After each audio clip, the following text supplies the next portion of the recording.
Hey guys, welcome back to the Readers. I hope you are having an amazing day. Let's get right into the stories. The first one is a pro-revenge story. I am a military veteran who was injured in Afghanistan, which I mention only because it's important to the story. I worked for this company, though calling it a company is generous. It was really just a guy who owned several businesses and happened to be the richest person in a very small town. Let me explain how I got into this situation. I joined the military before finishing high school, thanks to my late birthday. Since I've always loved working on things, I became a mechanic. The sign-on bonus was great too. During basic training, I was frugal, only spending on necessities. Through advanced training for my MOS, military job, I saved even more. By the time I finished both, I had half my sign-on bonus and nearly a year's salary in the bank. While most people my age would have blown it all, I invested in stocks, cryptocurrency, and paid off my parents' house. After a couple of deployments and getting the other half of my bonus, the only luxury I allowed myself was my hot rod. All my other money went into investments. When I got discharged in 2019, I was financially comfortable, even after a nasty divorce. Don't get me wrong, I wasn't wealthy, but between the divorce settlement splitting up stocks and the cryptocurrency boom of 2021, I managed okay. After the divorce, I worked to rebuild what I'd lost, mostly just to stay busy. I loved being a mechanic and could find work anywhere. After drifting for a few years, by 2023, I decided to put down roots in a small town, wanting some peace and quiet. I was tired of always working on other people's cars and wanted time for my own project car. I bought a small house and noticed a help wanted sign at the local quick lube shop. Figured it would be easy work to cover my basic expenses. Walking into the office to get an application, I got the usual stares from locals. Being 6'3" inches with long hair, a full beard, and a sleeve tattoo since leaving the military tends to make people nervous. Most folks would rather cross the street than pass me on the sidewalk. When I turned in my application to the bookkeeper, let's call her Linda, she noticed the veteran checkbox. Military experience? She asked, marking something on my application. Yes, ma'am. 8 years active duty, I replied. Later that day, Linda called. Would you mind coming back to meet the owner, Mike? He'll be here in an hour. When I returned, Mike's eyes widened at first sight. But we got talking. My southern charm won him over. Here, take a look at this, he said, tossing me a calendar featuring his car collection. How many can you name? I pointed to each one. Let's see. Couple of Mustangs, Ford GT, Bricklin SV1, GTO Judge, Challenger Demon, Pantera, and an MXT. You know the Bricklin? Not many people recognize that one, Mike said, clearly impressed. We chatted about cars for a while before he offered me the position. $100 a day, Monday through Saturday, 8 to 6. No overtime, but you get full day's pay even if we close early. Sundays off, plus one other day during the week. When do you want to start? The job went smoothly for about a year. Then Mike asked if I could help cover shifts at his other locations in neighboring towns. I'll add $20 daily for travel expenses, he offered. I agreed and did this for another year. Then disaster struck. Mike met Rachel. Within a month, they were married, and he started funding her gambling habit. That's when the problems began. One week, my paycheck was only $250. I asked Linda about it. There have been some changes, she said nervously. You should really talk to Mike about it. I called Mike, and he showed up with Rachel. When I asked about the short pay, Mike explained it was due to weather closures affecting business. I might have accepted that, but Rachel couldn't keep quiet. Why should we pay you for a full day when you're not working 10 hours? She snapped. Ma'am, I'm on a day rate, not hourly. That's why I don't get overtime for the 19 extra hours I work each week, I explained. Not anymore, Rachel declared. From now on, you get paid for hours worked, nothing more.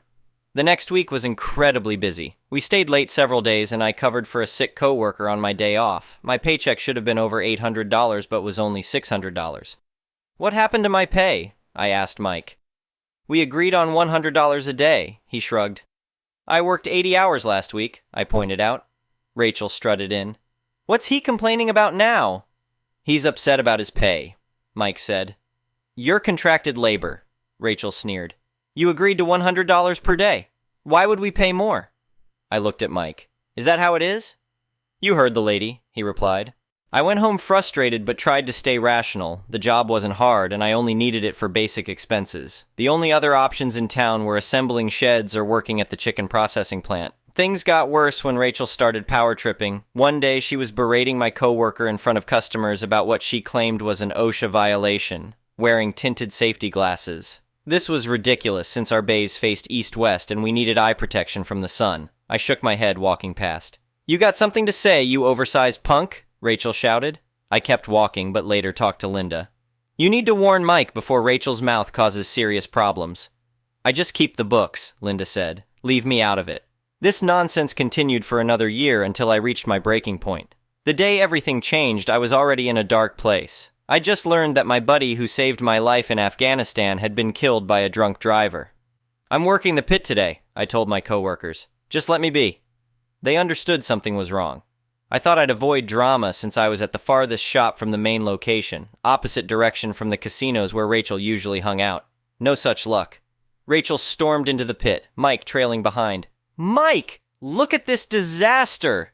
I had about 50 common oil filters neatly stacked on my waist drums for easy access, something I'd done for years with Mike's approval. Clean up this pigsty, Mike ordered, like he was talking to a teenager. Not today, Mike, I warned. Just take her and go. How dare you speak to us like that? Rachel shrieked. Don't like it? There's the door, Mike added, so I left. The next day, Mike called. Stop by the main shop after work. I thought he might apologize, figuring someone had told him about my friend. Instead, he dropped a bomb. You're on 6 months probation, he announced. Pay's cut to $50 a day. No travel allowance. Are you serious? I asked. Have you really thought this through?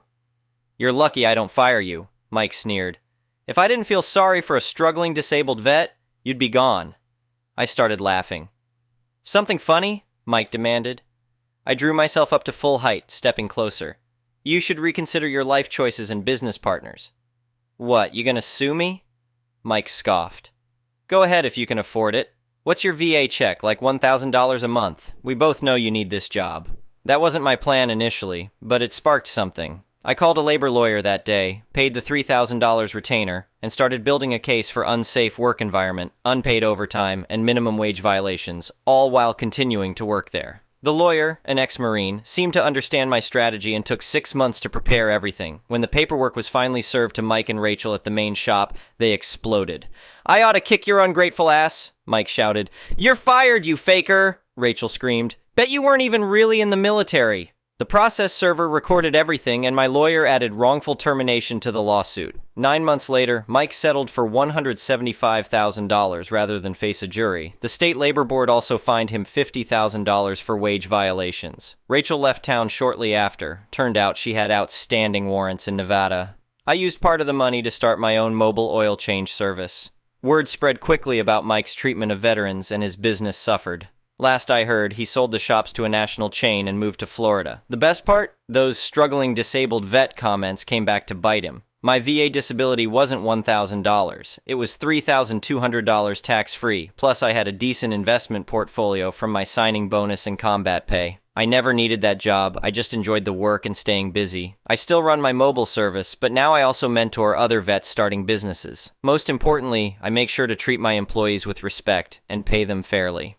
Sometimes I think about sending Mike a thank you note. His poor judgment and Rachel's influence gave me the push I needed to build something better, but I doubt he'd appreciate the irony. The whole experience taught me something valuable. When people show you who they are, believe them. And sometimes the worst situations can lead to the best outcomes, if you're willing to stand up for yourself and play the long game. That's my story. Not exactly what I planned when I first took that job, but life rarely goes according to plan, does it? The next one is an entitled people story. I own a successful construction company in Texas. We've grown significantly over the past decade, and I needed to upgrade our fleet of work vehicles. After discussing it with my management team, we decided to go with luxury SUVs for our project managers and supervisors. About 20 vehicles in total. I stopped by the local luxury dealership one afternoon after leaving a job site. I was still in my work clothes, steel-toed boots covered in dirt, worn jeans, and a company t-shirt with some drywall dust on it. As soon as I walked in, I could feel the stares from the sales staff. A young sales rep in an expensive suit looked me up and down with obvious disgust. I walked up to him since he was the closest to the door. Hi, I'm interested in looking at your SUV lineup, I said. He barely glanced at me and replied, Sir, these vehicles start at $75,000. Perhaps you'd be more comfortable at the used car lot down the street? I'm well aware of the prices, I responded calmly. I'm looking to place a fleet order. He scoffed and turned away, muttering something under his breath about not wanting to waste his time. An older salesman approached, giving me the same judgmental once-over. Sir, this is a luxury dealership. We don't typically handle work vehicles, he said condescendingly. I pulled out my business card and handed it to him. I'm looking to purchase around 20 vehicles for my company fleet. But I can see I'm not welcome here. I'll try the dealership in Austin instead. Their expressions changed instantly when they saw my title, Owner, CEO. The sales manager came running over, practically tripping over himself to apologize. Sir, there's been a terrible misunderstanding. Please, let me personally show you our inventory. I cut him off. No misunderstanding at all. Your staff made it very clear how you treat potential customers who don't meet your appearance standards. I'll take my business elsewhere. The next day, I contacted their main competitor in Austin. I explained what happened and told them I'd give them the entire fleet order if they could match the prices I was looking for. They eagerly agreed. About a week later, I got a call from the original dealership's general manager. He'd heard about the massive order I'd placed with their competition and wanted to make things right. I told him exactly what his sales staff had done and how they'd lost out on nearly $1.5 million in sales because they judged me by my clothes. The best part came a few months later when I learned both sales reps had been fired after several similar complaints. The dealership also implemented mandatory customer service training for all staff. I still drive by that dealership occasionally in my dirty work truck, and I can't help but smile. My project managers love their new SUVs from the Austin dealership, and we've since ordered several more vehicles from them. They don't care what I'm wearing when I stop by, they're just happy to have my business. The original dealership's loss in commission alone was over $100,000, all because they couldn't see past some dirt on my boots. I hope they learned an expensive lesson about judging people by their appearance.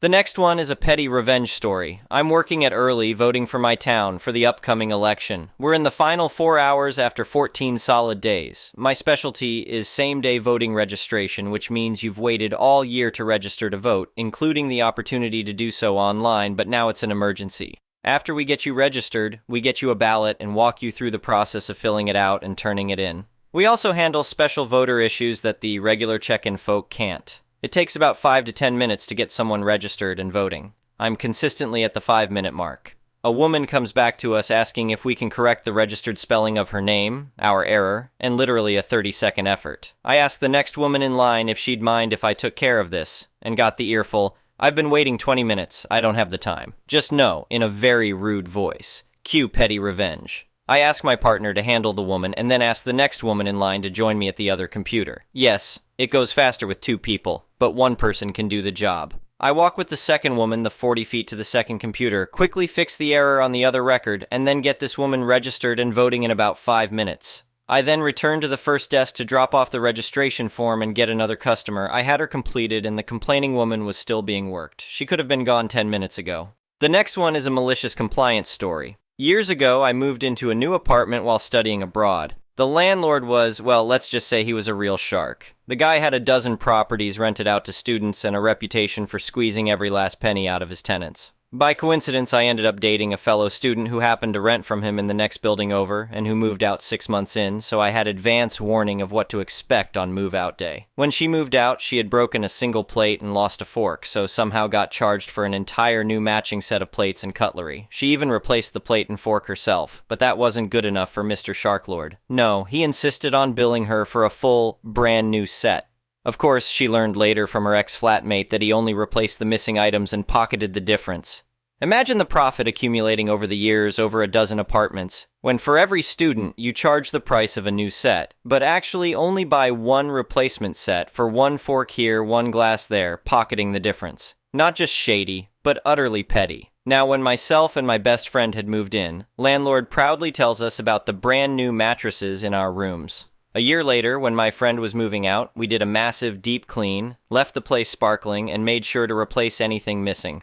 But of course, during the inspection, the landlord found issues. Surprise, surprise. He deducted and withheld my friend's entire deposit, mostly on the basis of the mattress being slightly stained and needing replacement. My friend was understandably fuming, but then we had a thought.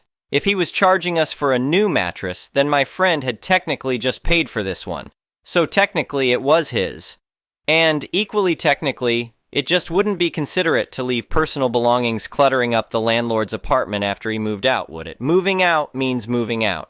He couldn't take the mattress on the plane, obviously, so we hauled it down to a nearby park, where some local homeless people hung out and donated it. Fast forward a few days, I'm still in the apartment and about to move out shortly. My friend's already gone, and I hear the landlord arrive to show the room to a new tenant. I hear the bedroom door and then rage. Where the duck is the mattress? I have to ducking buy a new one? I almost lost it right there, but I held my composure, played dumb, and listening to him fume. And a few days later, when it was my turn to leave, I knew I was getting nothing back from my deposit, and I too was going to take all of my personal belongings with me. So I took everything I had paid for, the mattress, plates, cutlery, glasses, even the light bulbs. The friendly neighborhood hobos made out like kings. The next one is an entitled people's story. This happened back in 2020 when my family and I were in the process of buying a house that then turned into us buying a new build. I wanted to buy an existing home because my dad has been in construction general contracting my whole life, and my grandfather built houses for a living. So I wanted to have that experience with my dad too. But too many people watched HGTV during COVID and decided they knew how to remodel a house. They did not. And we both agreed we weren't paying that much for a house that needed to be remodeled from its remodel. This is important for later stories. For this story, we will call my son James, my dad will be Harry, landlord will be Useless, and entitled roommate will be EB for entitled idiot. When looking for a temp place, we needed to find something furnished as I was moving from the state to the left and my father the state above and to the right, and knew we were buying, so we agreed we wanted to have new furniture. We always bought secondhand, and he and I living together when I was a kid never had anything new, so we felt we deserved it. We found what we was an amazing mob-era mansion, with all the rich people mansion, outdoor amenities. Since we only planned to be there for 3 months tops, we thought this would be great for my then 4th grader. When we first moved in, we were told that there were only 2 other people that were living there and that they lived upstairs, while we would be taking the 3 bedrooms that were downstairs. There were 2 exterior rooms that had doors into the main living area, but a 3rd bedroom that was down the hall and couldn't be accessed unless through one of the other 2 rooms and a bathroom at the end. That didn't last more than 3 weeks, but that's a different story. We didn't meet the other people the first couple days we were there. The 3rd day we meet EB, the very first thing you notice about her is that she absolutely smelled like she slept in a trash bag full of stale cigarette butts. Aside from that, she's ridiculously pleasant and kindly shows my son where all the basketballs and whatnot are outside, as well as showing me around the kitchen. We have normalish new roommate small talk. She's 25 plus years older than me, so it's a bit awkward. And that was that for a few days. Fast forward a few days, and I start to notice that it smells a bit like stale cigarette smoke. I brush it off, knowing that Useless, who has a private mother-in-law suite off the living room but only had access into from outside, and EB both smoke. Sometimes out back by the pool or by the back garage door, so I just figured it was because they smoked too close to the door and didn't wait long enough before coming inside, so I shrugged it off. The next day, I'm walking to the kitchen to get my coffee, and there's EB standing on the landing upstairs smoking. No shame whatsoever. Even though 2 feet from her head, there's a no smoking sign. I'm an extremely non-confrontational person if I can avoid it. That and my mama bear mode scares even me.